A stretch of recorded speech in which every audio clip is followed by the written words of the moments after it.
Everyone, this is Sarah O'Keefe. Welcome to our HTML5 and its impact on technical communication webcast. I'm delighted to have Peter Lubbers with us to do this session. A couple of quick housekeeping things. We are recording this session. All the attendees, and there are certainly quite a few of you, are going to be muted. So if you have questions, please put those in the questions tab or the questions area that you'll find in the GoToWebinar interface. We will leave some time for questions at the end. So we'll take those probably at about 45 to 50 minutes in, it looks like. So we have with us Peter Lubbers from KAAZING. He is formerly was at Oracle and did some information architecture kinds of work there, and is now Senior Director of Technical Communication at KAAZING. That company, which is apparently growing like crazy, is interested in providing custom services for HTML5, training for HTML5, and also a WebSockets platform. So Peter is also co-author of the Pro HTML5 programming book. And with that, I believe I will turn it over to you, Peter, and welcome aboard. Great. Thank you, Sarah. Excellent. Okay, well, thanks for coming, everybody. I'm really excited to talk about HTML5 and specifically its impact on technical communication. As Sarah already did the introductions, I'm somewhat of an HTML5 enthusiast, as you can see by my license plate. I'm the author of an HTML5 book. We just released the second edition. And at the end of the webinar, I'll actually give you a 50% coupon towards that book, the ebook version of it. Also started the HTML5 user group in San Francisco. And as Sarah mentioned, I'm the Senior Director of Technical Communication at KAAZING, where I focus on training, primarily training at this point on HTML5. Prior to that, I worked at Oracle, so I'm really, I would say I'm really one of you. I've worked for many years in technical writing and training, really focusing on both the writing side and on documentation automation solutions, specifically at Oracle. And so I feel that there's a lot that HTML5 brings to the table for us as technical communicators, and I want to dive into that. So, quick overview of the agenda. We have about, well, we have an hour, and thanks for everyone for showing up on time. And I want to just start out with, what exactly is HTML5, and then give you the really quick, less than 2-minute history. I don't want to bore you.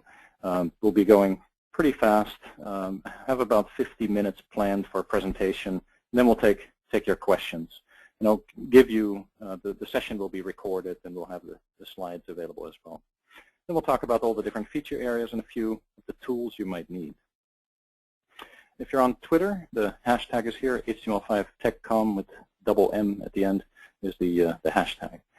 All right, let's jump right into it. I've gathered a couple of quotes, and it's pretty rare that Apple, Google, Microsoft, even Mozilla, and all these companies agree on, well, anything at all. And this is one of these rare cases where they all agree on it. I mean, Microsoft is dropping some of their plug-in technologies. Adobe is dropping the mobile flash. All of it is heading towards HTML5.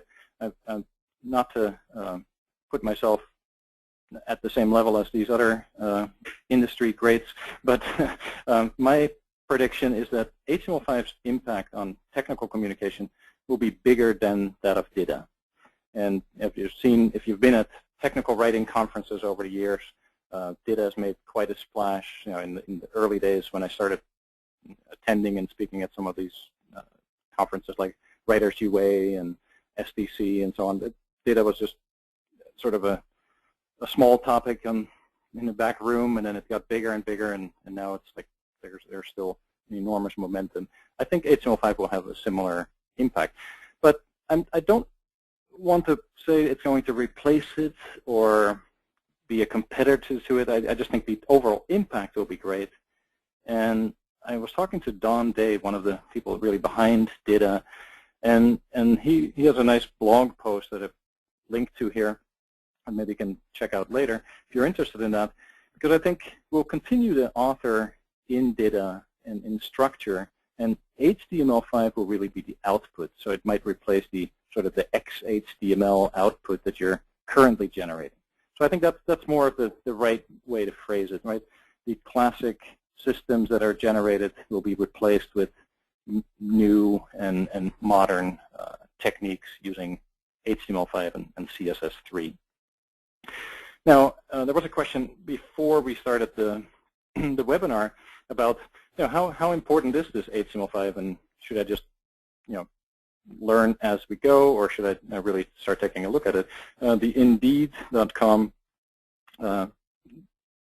job trends survey from last year kind of shows a pretty significant rise in HTML5 as a job trend. So I think for everyone, just knowing more about it and figuring out what this is all about is definitely a good thing to do. All right. So first of all, what is it? So it's the new major milestone for HTML. So HTML, the last update was about 10 years ago.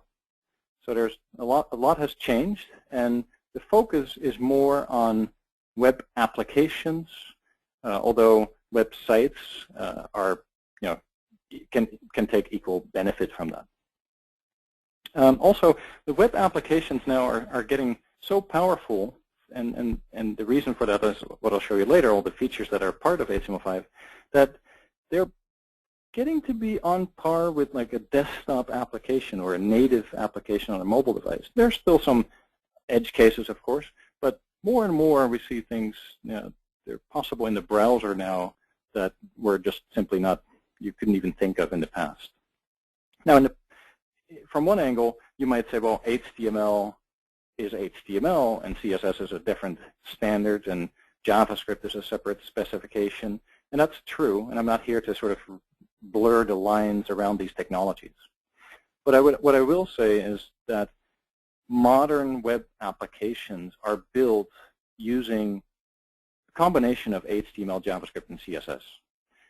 And if you really want to keep it very strict and say, well, certain features that we'll talk about today are really in their own specifications, others are part of the core spec, there is a lot more in the core spec than there was before, and other people have tried to come up with a new term for that, including a little logo called NEWT, or New and Exciting Web Technologies. But ultimately that didn't go anywhere, and ultimately I would say HTML5 is precisely that. It is that sort of larger umbrella term of new and exciting web technologies. But you could argue about that all day, and we don't have that much time. So high level, we have 8 different feature areas, and I'm going to cover all of these areas and what they bring to the table. And I think for technical communications, there are certain ones that are extremely important, and there's new features in each of these areas that will affect you. Some probably a little bit more than others, and we'll cover that later. Now, you will have access to the slides later, and you can look at all of the small details. It's quite a large sort of overview image here of HTML5. Typically, when people say HTML, they think about the markup, right? The markup, the different, the body and head sections of a page, and all of the other sections that are part of the page, and maybe style that up, maybe some forms and some very minor JavaScript. HTML5 is really an explosion of new features. It's in not just semantic markup and CSS, but new graphics, connectivity, performance, storage, device access, multimedia. It's exploding in new features where in each of these areas we may have had just a few things. Now there's a wealth of new features available. And interestingly, a lot of the browsers today already support many of the features. For example, there's a great little website called HTML5test.com, and in your after this session or in your own time, check out, run a few browsers. Go to HTML5test.com in a few browsers and check it out. You'll be pretty surprised. You get, in this case, I have 387 out of 475 points. Now, it's not an official W3C site or anything like that, but you can see that the browsers aren't waiting for everything to be locked down and specified before they implement it. So there's a lot of momentum right now behind it. And the nice thing is, you can also make all of those features work in older browsers. And we'll talk a little bit more about that, what we call polyfills or emulation, at the end of this session. Now, I mentioned a quick 2-minute timeline of HTML, so we go through this pretty quickly. HTML, it started out in early 90s as a way for scientists to communicate with each other over the web, and HTML, the original specification was just a 3-page email, and it then grew at a certain point. That got bigger, and the first version that you may have used may have been HTML2. That started becoming pretty popular, and the W3C was formed. It took over the standard and really started working very hard on improving this and building it out. So that was in the late 90s, and it got better and better. So late 90s was really the last. Well, early 2001 was really the last update to HTML4, and that's over 10 years ago. So the web grew. Specifically, people were doing more and more things on the web, shopping and banking, and not just getting information like the original web, what the original web was designed for. And the W3C instead started working on new standards. XML-based standard like XHTML and SVG and so on. So the web needed more features, yet the standards bodies involved with it were working on others. And so that didn't sit too well with some of the people, and they decided to have a vote, and it was voted down to continue to work on HTML specifically for web applications. And because of that, a small group split off from the W3C. They're called the What Working Group. They started working on a brand new standard called Web Applications 1.0. And that became HTML5, and that has a lot more features in it compared to the old standards. Everything that was up until then added to HTML was usually done through the use of plugins. So if you wanted to have animations and graphics, well, there was no way to do it in HTML, so let's just use the Flash plugin or Silverlight. If you wanted to have a socket connection in the browser, you couldn't do that unless you used a plugin. So HTML5 defined all these new areas, the ones I showed earlier, and the W3C, after a few years, decided, yeah, that was kind of a mistake. We should have specified HTML5, and they did, and they stopped working on XHTML2 altogether. Now, HTML5, it's getting pretty close to being done. You may have heard some other dates like 2022. Those things are kind of a myth. I would say technically that may be accurate because they're describing a proposed recommendation of which there are very few in use right now. Even certain standards, like even HTML4 is not a proposed recommendation yet. So a candidate recommendation phase is typically when people say this is done. And it's slated for early this year. So it's really getting pretty close. Most of the features are in working draft last call. And as you could see before, a lot of features are already supported in the modern browsers, including IE9, right? So typically we look at all of the modern browsers like Chrome, Firefox, Opera, Safari, and IE9. And then the older browsers that don't support these features are like IE8, 7, and 6 that are obviously still out there. You may have to support them. Fortunately, there's a lot of work that has happened to make these features work, or at least resemble the kind of features you want. I'll talk a little bit more about that later. Now, why would you why would you even care about HTML5 and what's so great about it? So I've come up with 5 reasons that might be interesting for you. And the first one is that HTML5 is a really pragmatic, has a very pragmatic approach to things.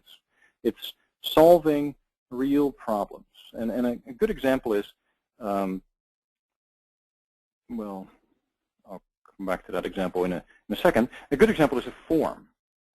Like in the past, you had a form, and you had maybe a text field, a text input, but you had to decide whether that was a valid email or not. So you could send it to the server, and the server could figure out if that was a valid email address, and the server could say yes or no. Or you could, on the client side, write a JavaScript library that would check to see if input was valid and was matching a certain regular expression that was an email address. And now HTML5 simply added a new input type where you can declaratively say, this is a type email, and by the way, it's required.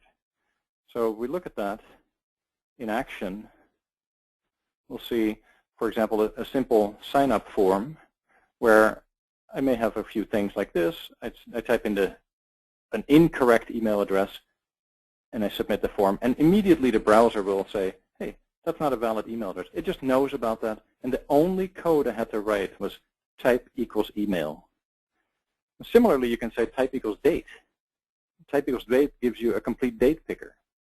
If you had to build your own date picker or pull one in from some existing library, you would know that, okay, that's pretty hard. That's now just built into the browser. It's easy and very, very simple. So HTML5 is, in fact, one of the big driving forces is to simplify things. An example of it is the old doctype, the doctype that the first line of your HTML pages. Well, in HTML4 there were lots of them, and you would have to kind of pick the right one. Personally, I would sort of copy and paste one from one document to another because I could never remember the exact wording here. Now we've gotten to something in HTML5 that I think most of us can remember. You know, doctype HTML. Notice it's not HTML5, so this will be valid for a long time in the future. Similarly, it just condenses things to really the only things you need, right? So meta tag for the character set, it just takes all of the verbose extra stuff out that, as it turns out, most browsers didn't care about anyway. So even these things I just showed you, they will even work in IE6, mainly because browsers didn't really care about it in the first place.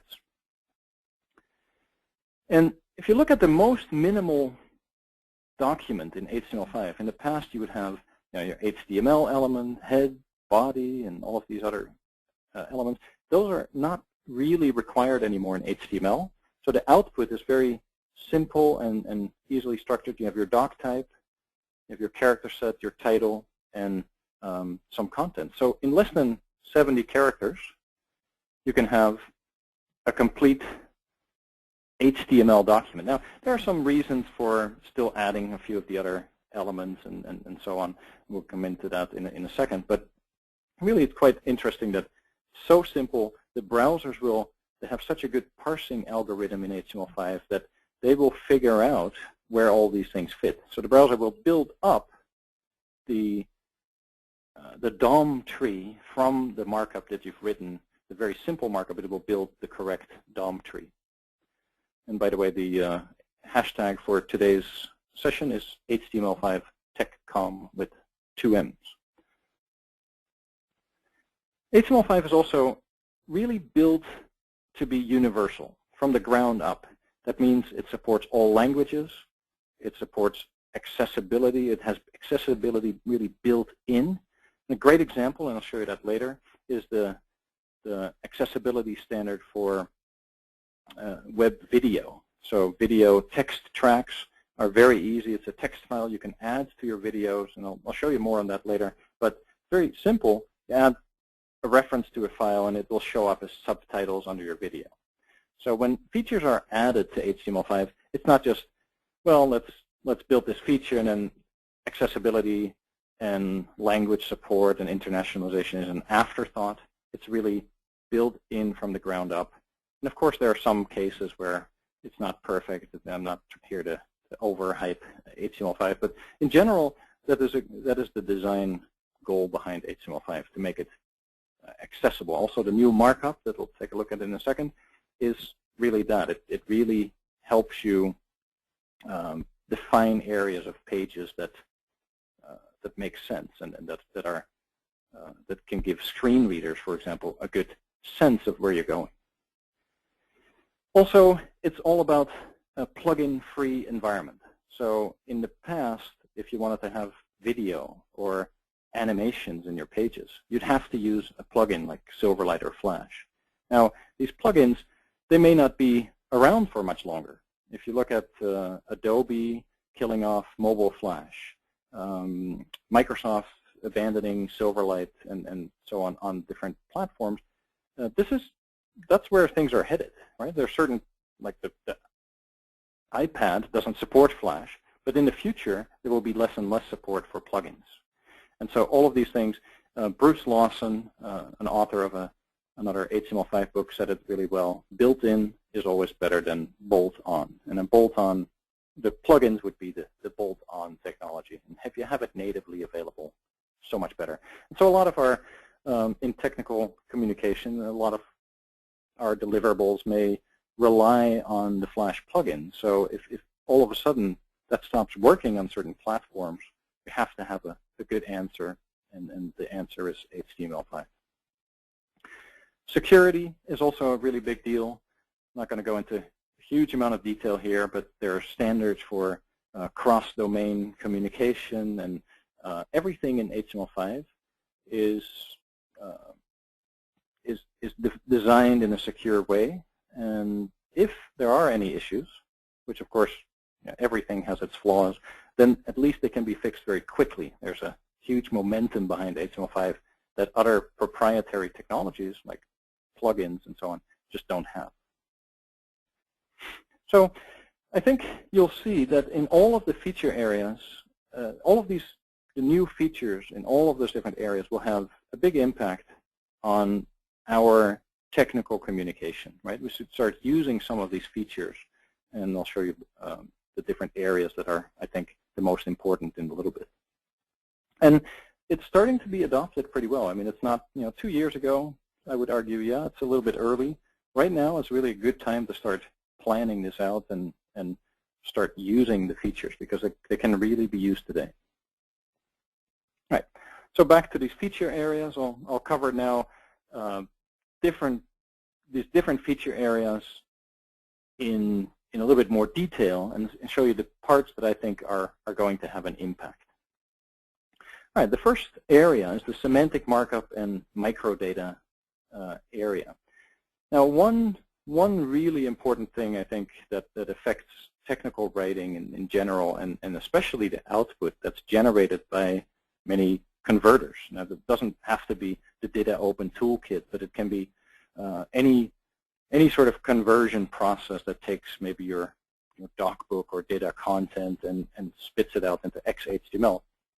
Well, one thing you have to know, even if you created the perfect valid XHTML and you ran it through a validator and it passed, then you would be surprised that that over 90% of all XHTML is actually served from the server with the wrong MIME type. So you added maybe the correct doc type at the top of your page, but guess what? Browsers mostly ignore that doc type completely and look for the MIME type. Now, there's a problem in Internet Explorer that it cannot handle the proper MIME type, which is application XHTML plus XML. So if you serve it correctly, your XHTML cannot be opened by Internet Explorer. As a result, more than 90% of all XHTML is served with the incorrect MIME type, and therefore completely broken, and the browser will have to read in your perfectly valid and validated markup as a big tag soup and tries to use all of its error handling to make sense out of it. So the recommendation is really to use valid HTML5. There are validators for that. It does support the XML style syntax from older versions of XHTML for backward compatibility, but it also supports the more pure HTML markup. And I think this is where we'll see, of course, toolkits like the DITA Open Toolkit and other generators. They will start being able to spit out proper HTML5 as opposed to the XHTML5. And HTML5 has a very well-defined parsing algorithm. So it not only does it figure out how things should be grouped and organized, but it also defines what needs to be done in case of errors. And that was largely missing from HTML4. All right, so HTML5 defines a whole bunch of new elements, roughly 30 new elements, and some of them are audio and video and canvas. Those are sort of hooks into that new content, the multimedia and the animations and so on. But also defines, you can see here, article, aside, footer, and header. That was mostly based on a lot of research that Google and Opera did to figure out what were the most commonly used divs, the div classes and IDs. And if everyone in the world is using a div on their page that has the ID or class of footer to style it up, then why don't we just give people a footer element? And that's precisely what has happened in HTML. Now, importantly, there's also some elements that have been removed. Most of them have something to do with styling, and that's something you should be doing in CSS anyway. But one I wanted to point out to a little bit more, a little bit more detail is the frames, because frames are today still very heavily used in like the tri-pane online help systems or API and JavaDoc, and frames are on the way out. So browsers will still support them. They should still support them, but I've found in some browsers they're already sort of starting to not care so much about how they look. So that's something that is going to have a big impact, and the alternative would be to use CSS and so on to properly lay out your pages. Frames are kind of a thing of the past, kind of like table-based markup. It works, but it's not the most ideal solution. Now, there are many benefits to this new markup, and it's not so much that it's, yeah, sure, it's cleaner, it makes your pages a little bit smaller, it's easier to read, but really you have to remember that the real reason behind all of this new semantic markup, the meaningful elements like article and section and header and footer, are really there to help search engines understand your content better and help syndication, and basically makes it more machine readable. And that has indirect benefits, of course, to your users, but the web is all about linking content together, so it's much easier to grab an entire article and pull that in than trying to figure out on each site some proprietary sort of markup div with certain classes and IDs. So it's all about linking and sharing and machine readability. Here's an example HTML5 page, and of course that's just one of hundreds of thousands of different ways you can lay out your page. But here's a page that has a header, a section with multiple articles that have their own header and footer, a nav element with navigation and an aside. So those are some of the elements that have been added, and of course you don't have to use them all, you don't have to use any of them, but that's just the new markup. So let's take a look at the code for that. You have your HTML element that has your language and offline caching references. Then you have your head section. The head section is still there, and that defines where your style sheets go. And sometimes if you want to make everything work perfectly, there's a little script called the HTML5 Shiv script that can handle a few different styling issues in older versions of IE. I highly recommend it. I'll come back to that later as well. So that's your head section, nothing really new there. Then you have your body, and that contains maybe a header. That's a new element for the header content of the page. I may still have a div, and in it I may have a navigation element. That's a new element for, as you might imagine, links, maybe a menu with links. This could also be placed in the header. Then I have a section, and the section contains, in this case, multiple articles. The first article here, as you can see, it has its own header and footer, so that same element is used at multiple levels and styled accordingly. And the second article contains, and that's where one I like a lot, is the figure element. The figure element, what's nice about that is it has, it groups together an image and its caption, something that as technical writers we've been doing for many, many years, but it was never there in HTML, right? It was never, so you would have to write a paragraph of text above it or below it. That would be confusing. There was no link to that content. So all of that is now very cleverly linked. It's something that will map really well also to the way we write in structured authoring tools. And an aside element, and these asides don't always have to be to the right side of the content. They can be on top or in the bottom or inside of it. It doesn't matter. That's mostly a styling question. And then your footer, and finally any sort of script you might have, and closing out the rest of your page. So that's just a sample HTML page. One new element that I wanted to point out, this is something cool that we actually used at KAAZING in our documentation in production, which is the details element. As you can see here, sort of highlighted is the tags you need, the details, which has a summary element built in, and then a whole bunch of HTML inside of the details element, and then closing the details element.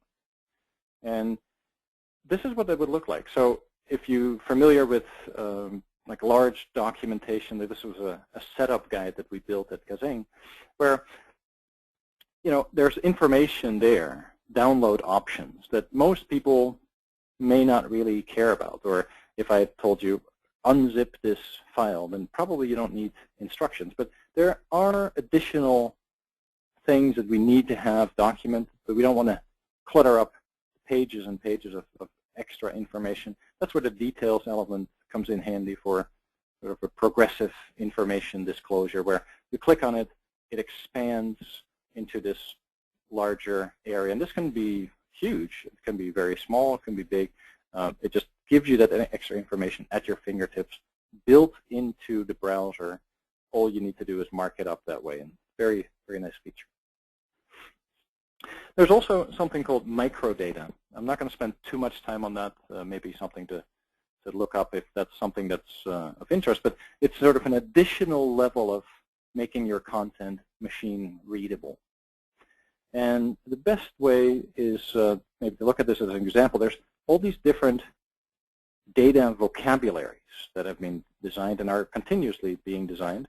And the data vocabulary, in this case, it's I'm wrapping effectively a bunch of attributes around my content. And so if I have content describing on my website a training course, I might say, well, here's an item scope of product, and I add these item properties right in line. These are invisible to the end user, but not invisible to the machines reading them, search engines, and so on. That's pretty powerful. There's a nice site that Google has created. It's called the Rich Snippet Test Tool, that allows you to play around with what machines can read out of your pages. Another really great new area full of functionality, I pointed out a few of those features earlier, is forms. So if you have forms to receive input from people, then there's great new functionality, all kinds of new attributes, new types of inputs, date and color pickers, email and web addresses, and so on. Part of it I showed you earlier. And it's very, very easy to add this markup. What's great about it is you say, type equals tell, type equals date, type equals email, and that's it, right? There's nothing else. It just turns that into an email or telephone number field, and that helps you also on mobile devices.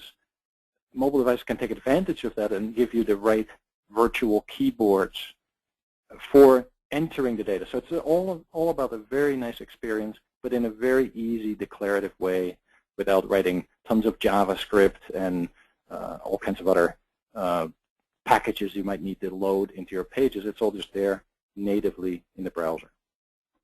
And so a couple of examples I showed earlier, the date picker. Similarly, there's a color picker, data list, ranges, like sliders that you can use that lock people in, but also give a very nice experience to not have to type so much, but just very quickly move things around. And these will work equally well on desktop and mobile. All right, the next section I want to talk about is the CSS3. Now watch for this one to be a very big part of how you style all of your content. Clearly, if you had to create styles, you would use CSS. You're probably using CSS today, but CSS3 is kind of like HTML5 and HTML4. CSS3 is the new version of CSS, and up until now you may have been using CSS2. So there's all kinds of new modules, things like rounded corners, gradients, transformations, web fonts, and media queries that play a big role. Again, a little bit too much to go into in just a 1-hour session, but just want to show you how easy it is to create just a couple of them. So here I use some CSS where I have an image, and I say, well, or sorry, a link, and I when I hover over that link, I add a rounded corner, and I add a little border, and I scale it just 5% bigger. So when you hover over this, if I move my mouse from, let's say, from here to here, this highlighted one will be scaled up just a little bit. So it makes for these really nice transitions, but again, with very, very little code to write and no JavaScript at all involved. It's just simple, simple to add to your pages, and makes for a nice new style. Similarly, if you are using fonts, if you want to style up your pages and make them look really good, well, if you want to use for example, this is the Tangerine font. Well, if I style my pages up with that font, the chances are pretty big that you don't have that font installed on your computer. And so as a result, it's not going to work. Now there's a new feature which is called web fonts that allow you to link in web-optimized fonts. And these fonts are hosted so that they will allow you to style things up with that Tangerine or other font and still make it available on everyone's computer. And the benefit of that is that you don't have to then create your headers. You don't have to create images for your headers. And those images are hard to translate, hard to internationalize, and they're not search engine friendly. So now you have text, but you've styled it up with web fonts, very, very powerful. And finally, in CSS3 land, one of the things that's going to be more and more important is your content will be read on a variety of devices. And how you lay it out will have to take into account, is this on a tablet, is this on a desktop, on all of these different media formats. And now media queries allow you a very nice way to define what you can do on those specific media and how you want to lay it out. Maybe you want to lay out things like,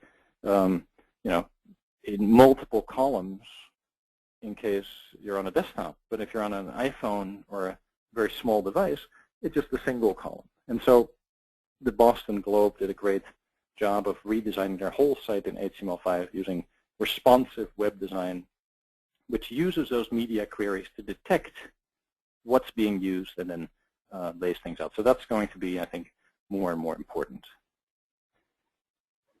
Multimedia, that's a very exciting category for technical communication, of course. That's the new audio and video elements. You can now have native capabilities. It's very, very simple.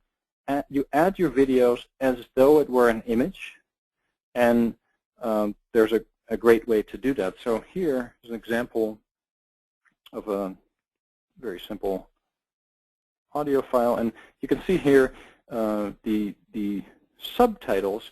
Those are now just simply done using that WebVTT standard I talked about earlier. They're pulled in by the browser on demand. So I have that happening as we roll the video. So to give you an example of that, you have a video and you point it to a source. That's it, just like you would do for an image. The only difference is you have a closing video element with a, possibly some text there that would display in older browsers. And there is an issue with different browsers supporting different codecs. Again, something a little bit beyond this presentation, but it's easily fixed by using multiple sources. So you can create your video. So you may have a screencast, and that screencast may be an MP4 or an OGG file, and you can easily create with free open source tools a bunch of other versions of it. You typically need 2 versions. Then you add your track element, which points to your subtitle file, and that's it. That's all you need to do. You have controls added by simply adding this Boolean attribute controls, other settings, a poster, which is your first frame of the video, and just adding this little bit of code will create in the browser that complete video. And that's really powerful, similar to how you could do images in the past. It's just as easy now to pull in the video. You can even fall back to Flash if you need it. So for example, if you don't have a browser that supports video, you may want to fall back to a Flash version of it, because typically IE6, 7, and 8, there's a high Flash penetration rate on those browsers, and you can use that, and you can simply add the Flash object as a fallback. So what you see here is that between the open and closing video element, the browsers will display what's in between that if they don't know what those video elements mean. And so that's what that object is for, that Flash object that you insert. And so now you have a way to make it work in near 99% of all browsers. The WebVTT standard I mentioned earlier, that is a very simple text file. Again, very easy to internationalize, very easy to work with. You simply list the different subtitles and when you want them to appear. And of course, this can be done programmatically and naturally, but this is something you could even do by hand on a small scale. And the next area I want to talk about is graphics and 3D. Now, this is an area that is kind of one of those flagship areas for HTML5. Canvas, you may have heard about, is the new drawing API. This allows you to have animations and all kinds of cool images and moving charts and all kinds of very cool things, signatures that can allow people to either touch or with a mouse create a signature and submit that. All of those things are possible now in Canvas, which is a native drawing API, as opposed to Flash and Silverlight that provided that in the past. And I think, as a technical writer, this gets very complex very quickly because it's quite an extensive API and it's mostly in JavaScript. But we're starting to see some really nice libraries and other things that will help you build that. And a friend of mine built this pretty nice one. I just wanted to demo this real quick. It's not in production yet, but this is an early version where you have a network topology and you want to show how things move across the network. And here's a bunch of data packets that move, voice and data packages that move around. And so there will be pretty soon, and Adobe's working on this, many other companies are working on tools that will allow you to generate animations And similar to how you can now generate a Flash version of that, you will be able to also generate a canvas output. So I don't think necessarily we'd be starting to write the code that does this, but using the tools that will generate the code for this will make a great impact on how we can show things in two-dimensional canvas, but also in three-dimensional canvas, something called WebGL, which has landed in quite a few browsers already. And so you can have complete 3D models. It's pretty powerful. Now, device access is another category. This is another area that has just tons of new features: geolocation, drag and drop, the file system, reading and writing files, speech input. Just going to show you a couple of these.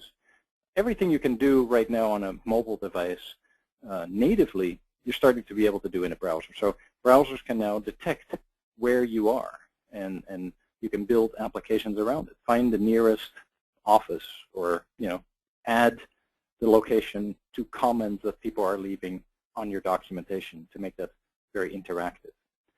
Speech input. This is one that's one of my personal favorites. Here's an input, and it's a regular text input, but I've added this speech attribute to it. And now I can just go like this: HTML5 rocks. And I didn't type this in. I just spoke to my browser, and it understood that. Similarly, here is, sorry, I got the, well, sorry, I've got,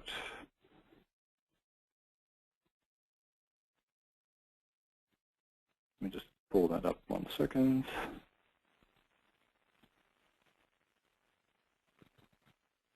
Okay, and here is device orientation. How you're, like, for example, what you see happening here on screen is because I'm moving my MacBook around, and the browser is detecting that, and so it has a hook directly into the device's orientation. So, of course, you can build games with that, but there's many other things you can do with that are powerful, make it very interactive. So there are quite a few other areas, like access to your contacts list and SMS and light detection, but you can kind of imagine all of the things that you're now able to do in a regular in native applications are now moving to the browser. Performance is an area that I think will be quite important. As we're rolling out these features, you can also go too far, and your pages can be slower again. And there's some really cool features that some great tools that you can use, and some really cool things you can do when you design your pages. One that I wanted to call out, I mean, there's JavaScript functionality and all kinds of other APIs, but I don't think those will be as important as some of the things that you can do in terms of making your pages more performant. For example, this is one to watch for. All of the small images on your pages can actually be encoded as what are called data URIs, and then embedded in pages directly. So this means you have less to transport over the network. You have effectively taken all of your images, encoded them, and directly embedded them in your web pages, and now you can take advantage of that, and your pages will be much, much faster. And we're starting to see this a lot in the top mobile sites. In like pretty much all of the top sites in the world use this very, very heavily. So keep that in mind as a performance optimization to speed up your pages. All right, the two final categories, offline and storage. One area is offline web applications. This is really exciting because you're now able to very, very easily create a web application or a website or a documentation set that can be used entirely offline without people having to have visited those particular pages. And the way that it works is you simply create a list of all of your pages, like all the pages that make up your application, and you use them and you link that list into your HTML file. The browser then simply reads that, says, oh, this is a site that needs to be made available offline, puts it in a separate new browser cache called the application cache, and you can now go offline, you go in an airplane, all of your documentation, all of the content, including videos and styles and JavaScript and everything you have will now be available offline. Very, very powerful, and I think this will really revolutionize how we create web apps and documentation sets that need to work offline and online, right? So it's very, very powerful. And the final area is that of connectivity and real time. I think the one, I mean, there are many features in there. I'm not going to go into all of these. The one I wanted to call out is WebSockets. That's also what KAAZING is really specialized in, the company I work for. And it's a new API and protocol that allows you to have socket connectivity in a browser. And what that really means is that you can very easily now add social components on top of your pages. Things like real-time chat, or if you want to have comments on documentation, you can pretty much just hook up these pages to live data feeds and live streams of information, but not just in one way, but also in a bidirectional, like chat-style communication where both parties can talk at the same time. That can really liven up your pages quite a bit. Okay, now I wanted to wrap up, and then we'll open it up for questions with a few pointers to tools that you might need to get started on working with HTML5. If you want to start using this, then first of all, the browsers have an amazing amount of built-in developer tools. I've listed all of the shortcuts here. If you haven't looked at these built-in developer tools, really owe it to yourself to check them out and play around with them. The best way, I would say, to get started with HTML5 authoring would be not to start from scratch with Notepad and start defining all these tags yourself, but to start with something called HTML5 Boilerplate. This is a really great foundation, and from there you can really easily build up, and it has years and years of best practices built in, and great way to get started and without basically learning from other people's mistakes, if you will. One of the tools that's part of Boilerplate is called Modernizr. That's a tool that allows you to make decisions specifically geared to older browsers. So if you say, well, I want to use video, well, that's great, but then IE8, 7, and 6 don't support video. So in those browsers, you need to pull in what is called a polyfill, something that will fake and make video work anyway. And to test for that, there's a great tool called Modernizr that is actually shipping with Boilerplate. You don't even have to download it separately. And it will allow you to test for things, and then you build your applications from there. Polyfills, I mentioned, or emulation. Fortunately, there's thousands of people that have worked on making these great new features that I've talked about in this presentation work in all browsers. Most of these are open source projects that allow you to plug in something for older browsers. So it's not the pure native functionality, but what you get is you can write your pages using the new elements, and don't really have to worry anymore that this is not going to work in all the browsers. That's really what the polyfill idea is. It's something that allows you to just move forward, and it takes care of the backward compatibility in all the older browsers, because clearly you can't avoid those browsers, but you also don't want to spend a lot of time on making it work in all those browsers. So that's what these polyfills are for. If you go to this list, it's a giant list of new features and libraries you can pull in to make things work. And finally, Chrome Frame. If you haven't heard of Google Chrome Frame, it's pretty nice because it basically embeds the Chrome browser into the old Internet Explorers so that you don't have to worry at all about feature support anymore. and you can prompt people to install this, but you can also take advantage of it. And there's some code in HTML5 Boilerplate that shows you how to do that, and quite nice. It's a good system, I think. Probably a best practice would be to sort of require Chrome frame in IE 6 and 7, and then maybe so you don't have to spend as much time on making everything work in those really, really old browsers. And that's the presentation. I've got a couple of other links in here. If you have questions for me, then you can hit me up on Twitter. I'm pretty easy to find, thanks to our training and the San Francisco HTML5 user group. Sign up for that one, even if you're not from San Francisco, because we have monthly events that are videotaped and great events that you can listen to experts in the industry. So great stuff. And that's it.